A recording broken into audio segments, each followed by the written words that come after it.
going on? Bringing you another video today. So what we're going to be doing is getting the AEM wideband installed.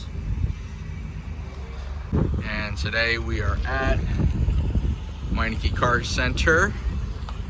Reason I came here is because they've done phenomenal work for me in the past, so we're going to continue that trend today.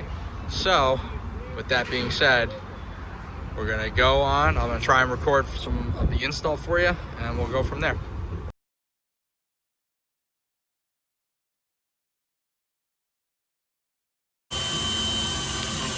Perfect time.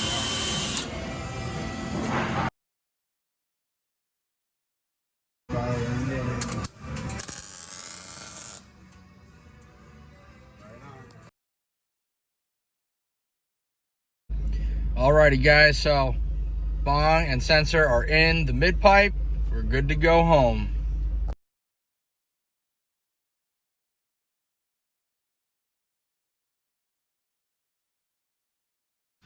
Alright guys, so we've made it back home. Now we are going to wait for our buddy to do the wire installation on our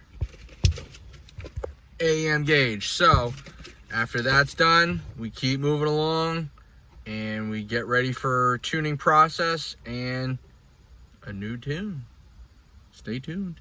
Hey guys, so that's gonna wrap it up for this video. We got more videos coming out for this week. If you wanna stay up to date, remember to subscribe down below and have a great day. Say bye-bye.